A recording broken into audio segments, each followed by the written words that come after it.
Who's never been here before? Raise your hand.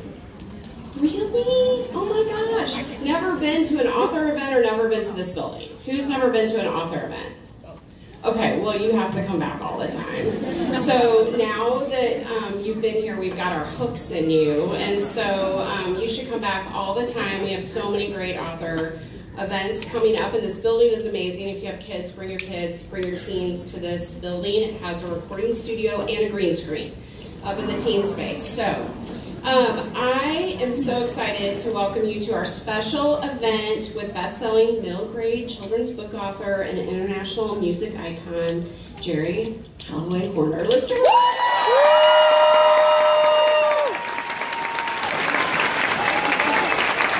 Let me tell you about what your ticket does. Your ticket purchases and supports the wonderful work of the St. Louis County Library Foundation throughout our community, including our nationally renowned author series. Last year, the library hosted 144 authors and over 33,000 readers came to these events. So this year, you are going to be one of those 50,000 readers, hopefully this year. We gave you an event calendar. Take it home, come back. We have an incredible lineup of authors on the way. And I want to thank our wonderful bookstore partners and co-hosts who loves the novel neighbor. Let's give them a huge round of applause. They are the two-time winner of St. Louis Magazine's A-List Award for Best Bookstore. They're so fun, they're so energetic, they're so good at promoting our author events and all the things in their community, so please, please, please support the novel neighbor. And if you have not already done so, you can pick up the book, which came with your ticket. You know the drill. All books have been pre-signed. Geri is going to stay after the talk for a photo line. Just a heads up, this moves very fast. Please check your line number you were given at the book pickup, and library staff will line you up by the group number. On that ticket, we have a professional photographer who is going to take a quick photo of you with Geri that you can download after the event. And following the talk, a QR code for the download will be on these screens and posted at the exits. Due to time constraints, Geri will not be signing any additional books or any memorabilia tonight. Okay, we're gonna go to the event, but first I'm gonna have Carrie Robb come out here. Carrie, can you come out? Come out. So Carrie, stay out, is our amazing author events manager, and she's a huge fan of Geri, so I'm going to get off the stage and let her introduce Geri.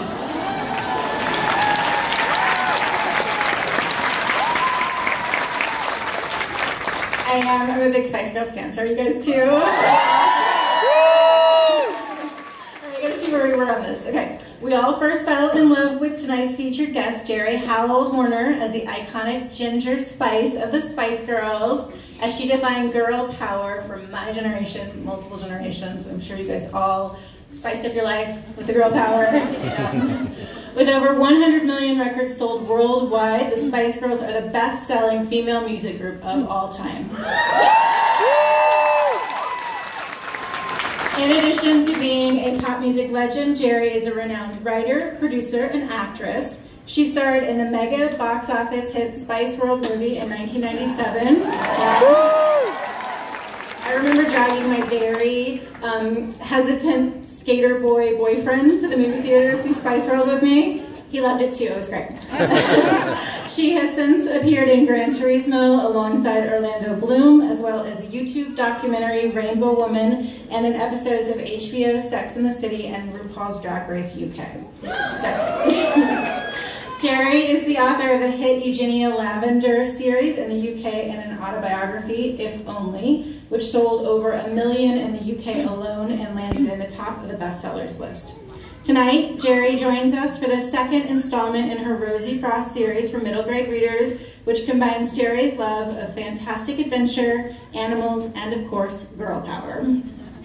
Yes. I'm also pleased to introduce Geri's conversation partner for tonight, one of our favorite people to have on this stage, Angie Weidinger. Angie is a freelance host and producer who's won 15 Emmys for her work, including as host of the author interview series HEC Talks Books, which was a partnership with the library.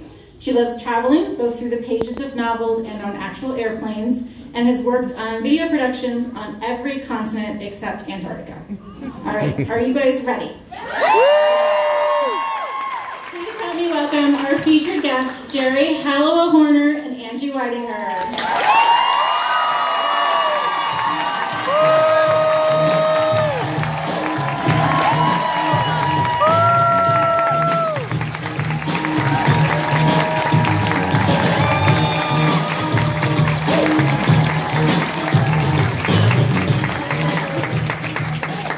Got your microphone over there? Sorry, behind you. Yeah. Ah! I should be used to this. What a welcome. Thank you so much. Amazing. Can you believe she's here? I'm thrilled to be here among you amazing people. And wow, what a woman. So this is your first time in St. Louis? It is. We were just chatting many years ago.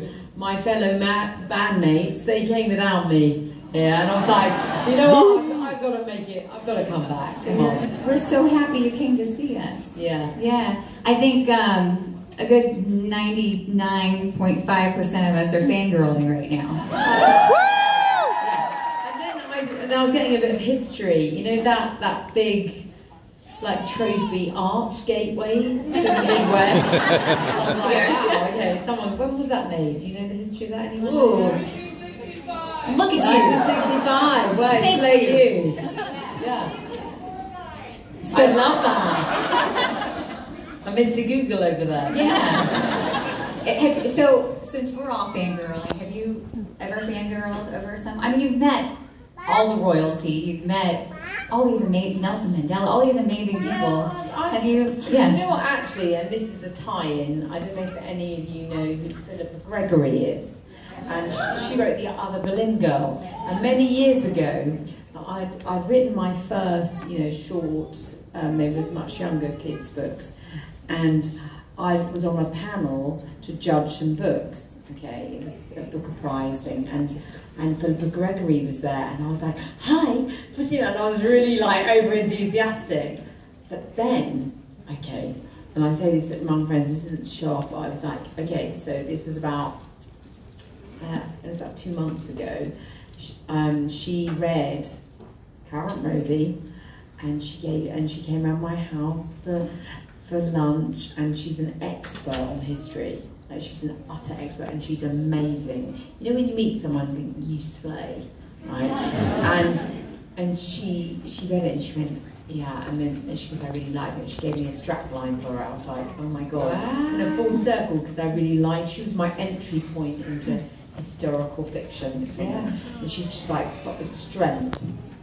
So yeah, that was nice. That was pretty cool. I was fangirling. Well, so we're going to talk about this book. I'm excited to talk about this, but I want to talk a few more. But it's lovely to see you all. Look at all the young children too. It's so nice. The moms bringing their children. We have a good mix. There's little ones, all ages. Beautiful. So thank you for supporting, all the Spice Girls, all that history. That's amazing. And that loyalty still, is there. It's beautiful. So we were talking backstage. You almost didn't become a Spice Girl because of a sunburn. I mean, right? we evolved into the Spice Girls. But you almost didn't go to the audition. I did. Yeah. It was basically I was up a mountain seeing my grandmother in the north of Spain, and I got really badly sunburned, and my face went like a tomato, like really badly blistered. It was in the days when you thought, I want to get suntan. I didn't put any sunscreen on, and I literally, my face swelled up like a big tomato really badly, so I didn't go. But then something about, like my instinct, I kept the audition, and I put it on a mirror. And about 2 months later, and I said, oh, are you still looking? And they said, yeah, we are. I have to say, I don't think we were that band that you see now, do you know what I mean, as it was, a few years later. So, but yeah, it was just kismet that, kept it. That's crazy. Well, we're so glad that you did. And it's lovely to be here now. Really nice. So nice. Thank you once again. Thank you. So let's talk about this awesome book, because now we're getting to see a completely different side of you. Yeah. We know you for so many different titles, but now as a New York Times bestselling author, can you believe that? If I would say anything to all of you, I was signing the books backstage, and I was signing my name on this cover, and I'm you know, personally, I'm really proud of it, and I was like, you know what, dreams do come true.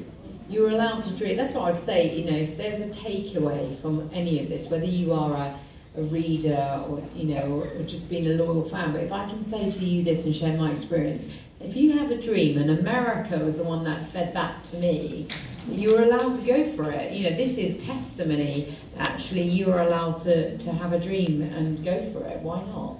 So, yeah, I just wanted to share that for all of you, whatever it is. Yeah. Why not? Good stuff. We've got vendors down here. Amazing. There is a little girl, a young girl in the audience here tonight, okay? And Maria, and she's 9, and she was sharing to me how she's got this invention. And I was like, oh my God. And it's so, like, really connects with, actually, there's a little bit of that in this book about, you know, using, you know, that STEM, science, technology, engineering, and maths, you know, that engineer, you know, that our imaginations. And we have one right in the front. Yeah, Geri, I can't wait. There you go. Let's talk a little bit about what this book is about. So how many of you have read the first book? So I know kind of where we are. Okay. Okay. All right. So let's set the stage of what kind of this series is about, and then what the second book is about. Okay. So for those who don't know Rosie, so Rosie, she is a girl. I was thinking the world needs a new hero, a different kind of hero, not just, you know, sharp edges and, you know, that strength. But someone that's vulnerable, that finds the courage, you know, she never knew she had. Like all of us, that's a modern day hero. And Rosie, she's in the first book, she's 13. She loses her mother, you know, her mother dies, she doesn't know why, and she gets packed off to this school. And this school is on Bloodstone Island. Now imagine, Bloodstone Island is a bit like Jurassic Park, but instead of dinosaurs, it's endangered animals. And on this island is this school called Heaverbridge. And Heaverbridge School is a school full of polymaths. This is like super smart kids that are good at many things. But the founder of this school is Queen Elizabeth I, who built it in honour of her late mother, who was Queen Anne Boleyn. Now, if any of you know a bit of history, Anne Boleyn is one of the 6 wives of Henry VIII. And Henry VIII, excuse my French, but he was really, I'd swear if there wasn't true. Horrible. He's a really horrible man, and if this day and age would go, that's not okay, your behaviour. Anyway, so he had his second wife, Anne Boleyn, her head cut off, and left this child, Queen Elizabeth I, completely bereft, and then she became queen in later years, okay? In honour of her mother, she built this school. Okay, cut to 500 years later, Rosie Frost is sent to this school, and she doesn't know why. She's like, this is just, I don't belong here. She comes from the back end of London. When she gets there, she's given this case, okay? And this case, so it's locked, and she's instructed and said, right, you need to open this case with Miss Churchill, the headmistress, who is like the founder, runs the school. But when she gets there, Miss Churchill's not there. Instead, this creepo deputy head, Hemlock, he takes the case. So she can't, and she's so tired, she's like, and she lets him take it. And the only way she realises to get the case back is to enter the Falcon Queen Games. Falcon Queen Games, it happens every 7 years, and they're all about Anne Boleyn's rule, like her, what really is her DNA, what she stands for, courage, power, freedom. She enters the games, but then she sort of finds, through that and other bigger things, she finds the courage she never knew she had. Okay, I've sort of said a condensed version of it. Okay. She's got you set up. Set up, and there's a boy. You know, she makes friends, and the boy is really important to me. That when you know me as saying the word girl power, but I just think that the evolution of that is inner power. It doesn't matter whether you're boy, girl. All of us need to feel that courage, that power within. It really is important. We need to sort of just keep the conversation evolving. And the boys in this school, I think they're modern day heroes. The boys cry, but they're not wet wipes. I think I can see it, I can be it. So and the girls save the boys sometimes, but we're all of everything. And those characters live within us, within you. So cut to just at the end of that book, she finds out her mother, who recently died, was murdered. Right, she's like, dun, dun, dun, dun. You murdered my mother. And she's really, I don't know if anybody's lost anyone, grieving. I lost my father when I was young, and I didn't know what to do with those feelings, and those to process them healthily. And so Rosie Frost, she's grieving, and she's angry, and she wants to take agency, like, what happened to my mom? And so book 2, the setup is, my mother was murdered and somebody is going to pay. I'm going to find out who did it and I want revenge.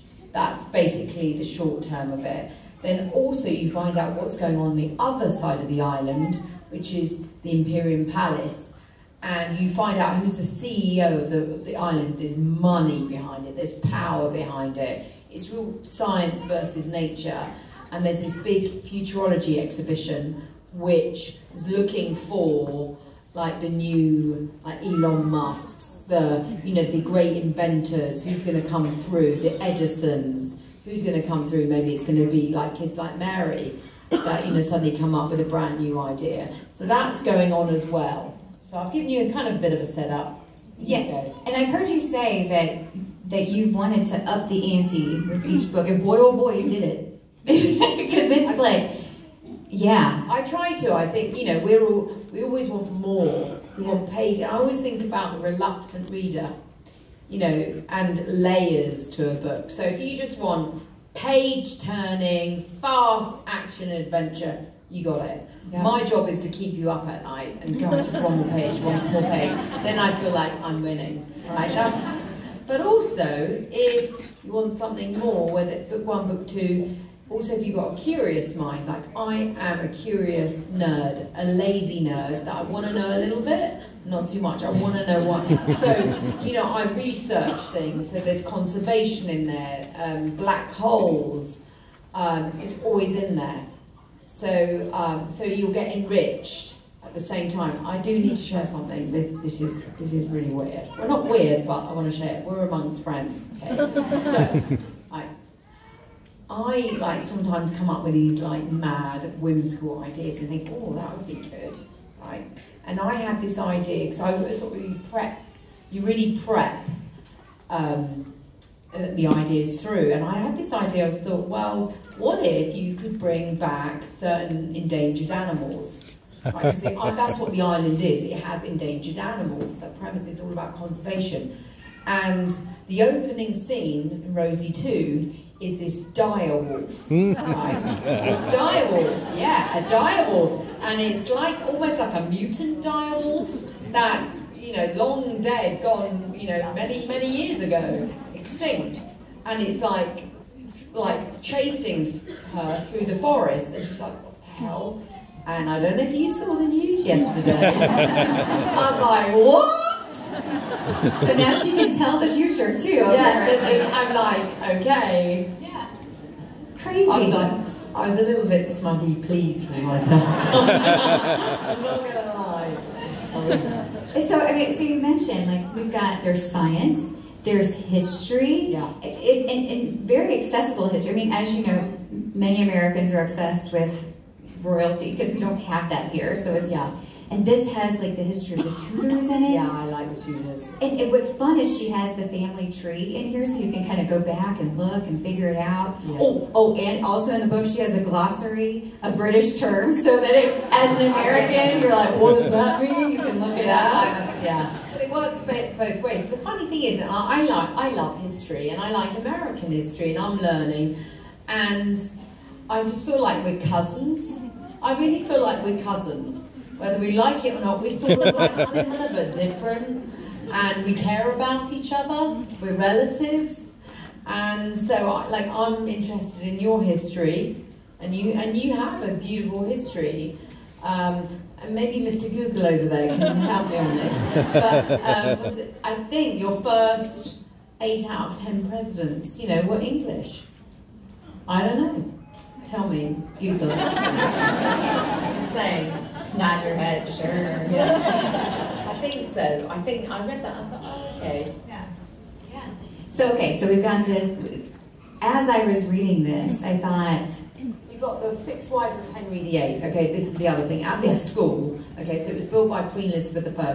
Her father, Henry VIII, okay, he was married 6 times. All the descendants of those wives go to that school. Deservingly or not, all the characters of Tudor history are at Hever Bridge. And some of them aren't very nice. well, yes. And as you read this, you will think to yourself, holy cow, Geri has one heck of an imagination. And I'm thinking in particular about a chapter called Pimageddon. You'll have to read it. I'm quite awful, like I've got a darkness in me that when you write, here's the thing, you're allowed to write and you can, it's a story, so you can be dastardly, you can be horrible, but so creative. The thoughts, and I'm thinking, you must tell incredible bedtime stories. Okay, here's the truth about everything that in this book, most of it is truthful. I might turn the volume up a little bit. Okay, so you're describing the chapter is called Rotterly. Okay, so now Otterly is one of the characters. I love her. She's like slay queen. You think she's a mean girl, but she's not. Once you unpack her a little bit, she has an arc. There's more to her. She's one of my favourite characters, and she's quite, she's quite appearance obsessed. Okay, and there is what's called the Gutter Club. That's from book 1. Basically, if you're in trouble, you get sent there if you're in trouble, but also it's a conservation club. Miss Parr runs it. And a few of these, the characters are in the Gutter Club, and they go and do things for conservation. Anyway, one morning, Otterly and, Rosie and the other boys are called to meet on this beach. And they're meant to be at a certain time, okay? And they get there, and they're thinking, why is there these big chainsaws? Okay, they're thinking, that's a bit weird, right? And they're going to meet Miss Parr. She said, be there. And then suddenly, okay, big red, like globs of something starts firing like cannons at them and like splatting on their heads. And they're like, what the hell is going on? They think they're like under a warfare. It's like, what the hell?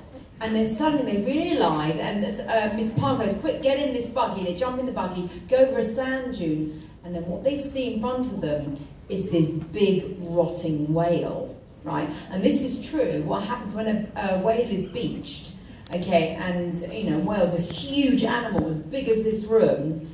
What happens is the gases in the stomach start to implode and it explodes. And anyway, and this basically Otterly gets splattered in rotting whale flesh. So she goes from Otterly to Anybody go to dinner after and this? she's like fuming. So it's kind of horrible, disgusting, and sad, but also a little bit funny. So that's what I'm saying. Like, there's just some scenes. Yeah, like, there's a little bit of dark humour in me. Okay, so, and I've heard you say that when you write, you're like a chef. You're taking pieces of things that you've heard, and yeah. So let's talk about some of the characters, because your characters are so endearing, and you love them almost immediately. So let's talk about Rosie first. Okay, so here's the point. If any of you are considering writing, and this is what, and whether it's a movie or whether it's a book, I've learned this: if I don't care about that character, who cares? Who cares whether they climb up the mountain or do whatever it is? Who cares? I always got to connect with the character, whatever's happening in whatever story, whatever circumstance. So I always think about the character first. So there's a few Slay characters that you kind of, I hope that you find yourself in them. There's one, Rosie Frost, and you know, she is, I would say, ordinary in certain ways. She's not like forefront, you know, extrovert at first. She's not, and she's sort of processing feelings. She's creative, but she's like finding her way. There is, you know, she is in all of us. There's parts of me in there, but parts of someone else in there, of you in red there. hair. Right. So yeah, red hair. She has the red hair. Yeah. Right. And then there is, there's Charlie, and Charlie is, you know, the good guy that everyone needs a Charlie in their life, that he shows up for you, and what you see is what you get. You know, he's funny and clever, and you find out with him in book 1 he's dyslexic and actually but super talented. And he comes from a regular background. You know, his dad's always like, you know, why are you going to that amazing school? It's kind of putting him down a bit. You know, these are all regular characters. And then we've mentioned Ottilie. You know, she is, what I love about her, on the outside you think she's impeccable, but as we sort of unpack her a little bit, you know, inside she's falling apart and she's vulnerable. You know, we all put on our own battle shields. And then there is Jackson. So you're going to have that bit of like Charlie and Jackson really starts to come through. Rosie's crushing on him. He is like, and it's that early laugh. He looks like, I mean, he's gorgeous, handsome, you know, sort of over-analysing, philosophy kind of thinker. And, you know, it's which would you prefer, Charlie or Jackson? There's a little bit of that going on. But there's more character. You've got Hemlock, who is awful. But I always think in the worst of us, you might find the best of us. You know, there's a tiny bit of good in the worst of us. So it's kind of, these characters are real. Let's talk a little bit more about Rosie, because she does share more than just hair color with you. Yeah. She lost her mother at a young age. Yeah. Yes, that's true. Yeah, I lost my father. So, as I said, in book 1, that opening chapter, like she's pulled out of the class and said, your mother is dead. That happened to me, and I was a few years older, but I was like, what? It was so shocking. I was studying Hamlet, and I was like, what? I didn't know how to pray for it. I was just like, I was almost numb of the thought of this, and I thought, actually, I wonder if it's useful. I always try and like wrap vegetables in chocolate. Is it useful, so to speak, that you can process your own grief, you know, through a character? Yeah. Also, we had people submit questions, and Britt Falker was wondering if, you know, your experience as a globally successful pop group star influenced the way you wrote about her as well, with, you know, being thrown into a situation that's larger than life. Do you feel that any of that came through? Two things. One, she has a love of music, and she connects, you know, expressing herself. And I think when you write a song, it's like it's almost like a coffee espresso shot. It's still storytelling, but then a book is more like a long supper, a long feast. And so the way she expresses herself is through songwriting. That's something.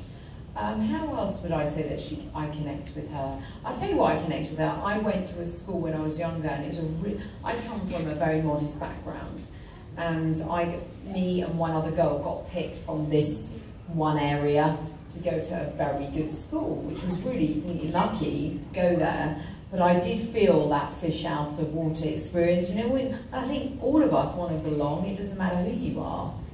You just want to connect. I think human beings, we want to go, okay, our outsides might look different, but maybe our insides are more like different, so to speak. And she's sort of finding that, and I thought, I used that a little bit. And then Vina, she's a 90s music. Oh yeah, I've been right? there. I actually know 2 kids. I sort of sometimes take 2 people and put them into one. I do know someone, Bina. She has this huge love. She's sort of like a mixture that you wouldn't expect, but there is a character that a girl that I know that is, you know, super quiet and really clever. She loves 90s music, but she also likes wrestling. Like, she is obsessed with watching wrestling. Yeah. I was like, so Bina's in there. Yeah. That's interesting. And that wrestling does help. Yeah. And I've heard you say, so Rosie turns 14 in this book. Yeah. And I've heard you say that's the most powerful age. I do think there's yeah. like pockets in our lives, you know, they say it's every 7 years, that we go through like evolution. You know, whether it's 14, 21, you know, top end of approaching 30, you're sort of re-evaluating who you are, what you're doing. And I think 14 is quite an interesting one because you're sort of in no man's land and you're sort of finding you're not the little kid anymore, but you're finding your own identity, you're detaching a little bit from your parents. You think, oh, this is who I am. And it's still a little bit awkward and it's almost like toddler adult. I like that, toddler adult. Yeah, I think so. But actually, it's said in the book, it's there have been queens at the age of 14, so why not? Yeah, yeah. I wanted to talk a little bit about, so the first book that you wrote, the Rosie Frost book, took 7 years, and then this one only took a year? It's about 18 months, 2 years. Yeah. 2 years. Is it because you went from a pantser to a prepper? Oh yeah, plotter. Yeah. Plotter, yeah, pantser. pantser to plotter. Yeah. For those that don't, okay, so the reason why I think the first book took so long was because first of all I was world building and I'd never written such a long, you know, so many pages, the whole thing, and I was like finding my way as I went along. I was making mistakes, you know, and failing. I was in its feedback, you know, going, how bad do I want this? You know, this is my qualifier, you know, those challenges. And I just asked other writers, going, how do you do it? Show me, what do you do? And then this brilliant writer, he said to me, and there's a term called pantsers or plotter, right? Have you guys heard that before? I hadn't heard this word before, but basically, you know the term fly by the seat of your pants? Right, so that's what I did in book 1. I was sort of making it up as I went along, and this happened, and I wasn't really, you know, but it sort of got me into a bit of a corner, and like, it was a bit of, you know, it was a little bit of it was a messy experience. It was still a lovely experience, but it just was a little bit untidy on the way. But then this guy, this writer, a really good one, William Boyd, okay, he's English and he wrote Any Human Heart. He's like Beethoven of, you know, writers. And he said to me, what you need to do is to have a plotter, right? So you actually write, this happens, this. You don't actually write, you just do this, you know, like the framework of what's going to happen, the ending, the middle and the beginning, and the intention, and so I did that, and it's a longer process before you hit the page. Once you do, then you go, oh. Yeah, that makes sense. Yeah. Yeah, I'm doing it at this moment, and it's working. Yeah, because you're yeah, working I'm working on book 3 and I was like, whoa. Woo! Okay, then that book there, I was like, oh, that's useful. Yeah. So I've heard you say before, like, as advice for writers, is to get into the icky parts, like to really embrace those icky parts, right? I think so. I mean, you know, the truth is, I'm still learning to be a writer as we go along, and you know, I think New York Times best-selling author over here. You know, we get better and better the more we practice. But what I've learned is the bits that when we're frightened, you know, when you just feel, oh, this is a bit uncomfortable. Normally that's what the right way, like the bit, you know, I said, you know, if you can feel I want you to feel my heart beating across the pages, or the vulnerability, the terror, the outlandishness, you know, you go, what? That, to me, that's when you really sort of take yourself to the edge of the frying pan, push it, you know. For this book, wow, I don't want to give anything away. I was going to say, what was that part for in here, but we're going to give something away. You better not go. Let's talk. We don't want to give anything away. I mean, I don't want to give it away, but I do think it is pushing it. I'm pushing that in the dark. Okay, I tell you what I'll say to this, right? Is that I just don't want, without giving anything away, but what I thought was really important, because it's in all of us, whatever age you are, there is darkness in us. There is. And the sort of subtext of this story is revenge. Like, when someone does something to you, or to me, it's human nature. You just think, oh, I want to get it back. I want to get it back. We can't help it. yeah. You know, unless we are, you know, a Buddha sitting under a tree and like, we can't help it. That natural reaction. And Rosie Frost is thinking about revenge, and actually you watch her act out on revenge, and it's like a bitter pill that for a minute, or sugar, you know, for a minute it feels great, it's satisfying, and then you go, oh, I don't feel so good after that. And it really explores that quite, like, honestly, which is in all of us. So I think this book is darker in so many ways. The subtext of revenge. That's a good answer. I'm glad. Yeah, I'm glad you took that. So let's talk. Since you brought up that you're writing number 3, and it was a trilogy. So that's the. I always knew it was going to be. That was the devious, cunning plan. So when you're writing these characters, do you have, like, are you picturing them? And, like, if you're picturing them, who are they? Like, who are you seeing? Yeah, I think in pictures. Sometimes I get like pictures of someone that I think is like it and put them, but as I've gone along they're living within me. But at the beginning I was like taking pictures out, but now I kind of know what they look like. So what do they look like? Well, I think the reader's imagination is just brilliant. Right.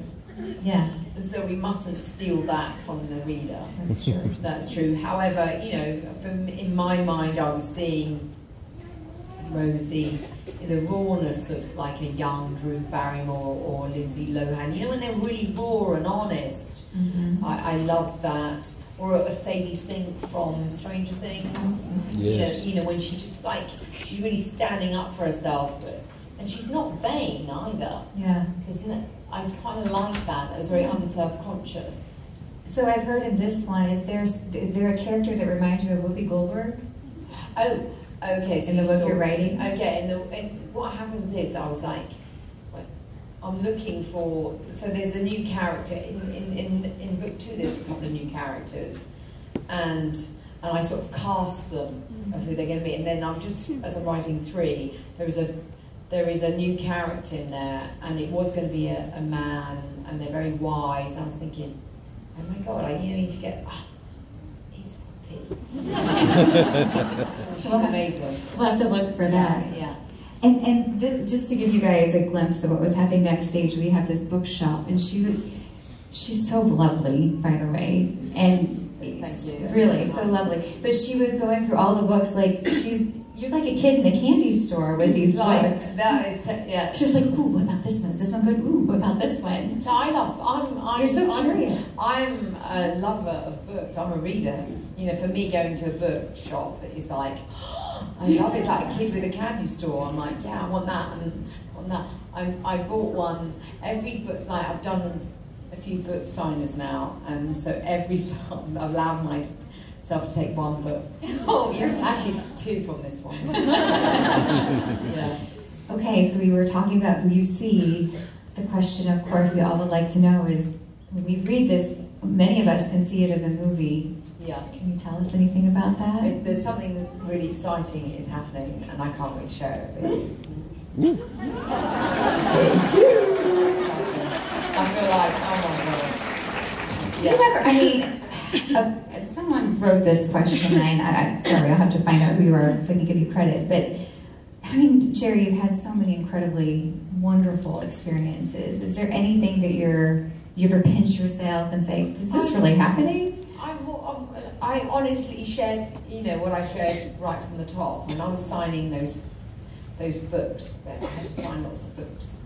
And I was like, I visualised that. That was my dream, like to be able to have this trilogy happen. And I'm so grateful that, you know, one, it's beautiful that, you know, so obviously from my last incantation within the Spice Girls, you know, that support, and then, you know, you all come with me and go, you know what, we're going to come and check it out. And that's a beautiful thing. And then that loyalty is, oh my God, it's so gorgeous. And then I think, look, the world changes, we all move on, we all do different things, that's natural. And so, you know, but the DNA, the genesis of oneself, I think kind of fundamentally stays pretty much the same, right? So for that to allow to pop through just a different medium, you know, so this one is a book, there is music in it, and then to receive it and give it and share it, I mean, of course I'm like pinching myself, I'm like, I am so grateful, this is amazing. Well, as coming along on the journey, I mean, you're going to get a nice little prize because it is awesome and it's so creative and it's a joy to read. Thank you. Yeah. There is a song in there, so all you have to do, right? And on number one as well, all you have to do is scan the back. Mm-hmm. And so I thought, you know, it's a nice little club together, and you got 2 songs. Yeah. Okay, I want to ask a couple of your guys' questions real fast here because there's some good ones. This is interesting. I know you were talking about, like, not necessarily girl power, but like inner power. Yeah. Wondered if you had any advice for mothers of girls to, like, help them find that inner power, or even girls who are here, like, advice for finding that strength. Okay, so let's keep, as I said before, that evolution from girl power, you know, to inner power, whether it's, you know, because everybody matters. And if you look up, girl power actually was like an easy word to say feminism. Feminism actually means the equalization between the sexes, right? So that really means it doesn't matter what gender you want to identify with, whatever. We all want to feel heard, we all want to feel our full potential. I think that's a fair human right, okay? And so for me, and it's the first things first, it's never pushing anybody else down in order for us to fill up. Because the pendulum will always swing. Do you know, this isn't about pushing men down or women down, it's, you know, so everybody to stand up together. I think that's how I really feel. Okay, that's a modern, you know, evolved for me take on this. And then how do we get there? I think one of the things is, like, if I can see it, I can be it. And the reason why, forgive me for mentioning the beautiful Mary, right? She's 9 years old, and she sat there and she went, yeah, this is what I want to do. She's had, you know, she was telling me, she had some different challenges, and then she goes, yeah, I am going to be an inventor. I've invented, and she told me exactly what she's invented, and it was brilliant. I was like, oh my God, Mary has inspired me. Mary has inspired me because she's dared to dream and actually do it and say it and share it. Wow, that's amazing. Then, so if I can see it, I can be it. So saying, like, if the reason why I said, look, you know, I'm hoping you love Rosie Frost. I really do, right? But beyond that, I'm hoping that you go, God, she went for it. She went for it, and so maybe I can go for my dream too. So it goes back to that: if I can see it, I can be it.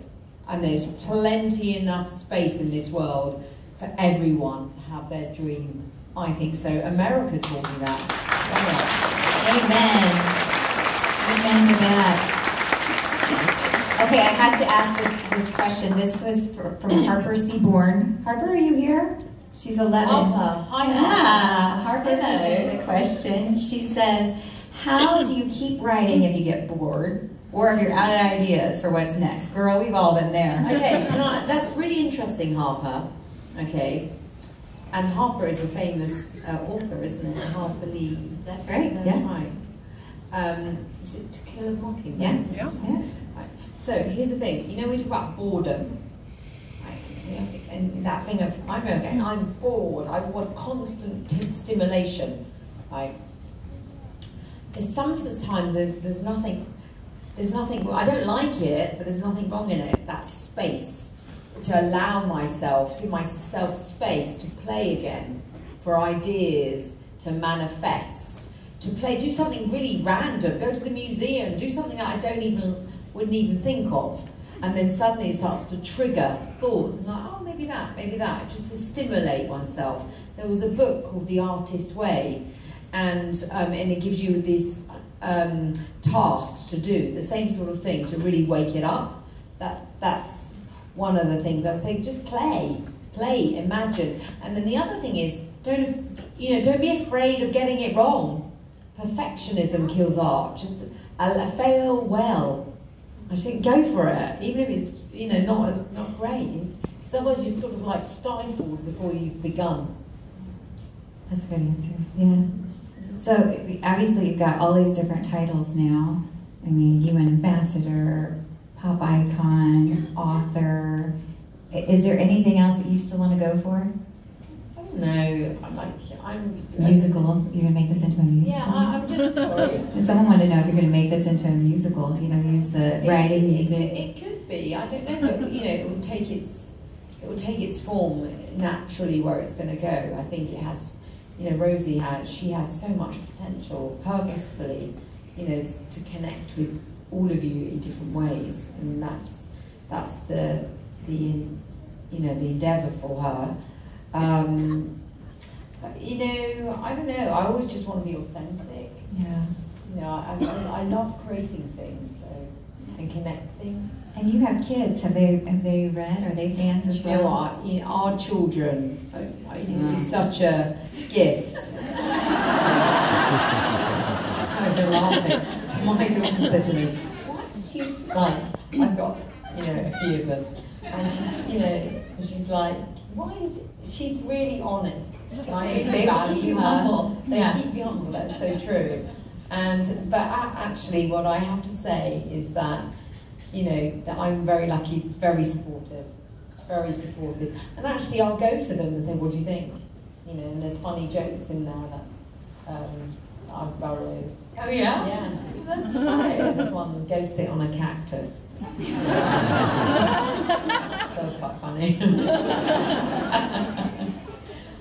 Wonderful. Well, we have really enjoyed our time with you.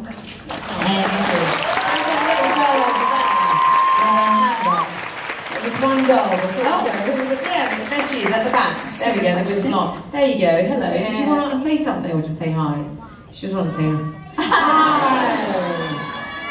Hello. Amazing news. There many times you meet, famous people and they're not what you think they're going to be, but Geri is authentically beautiful, and her whole goal tonight was to make all of us feel good. So I love her even more. Absolute pleasure, absolute pleasure. Really nice. Look at them. Look at you all, gorgeous. Okay, yeah. I think there's going to be a photo op, right? Yeah, we're going to do some photos. Yeah. So we're going to hand this over to You're in Geri. charge. And thank you so much for that lovely intro. I was like, wow. My honor. All right, Geri Halliwell-Horner.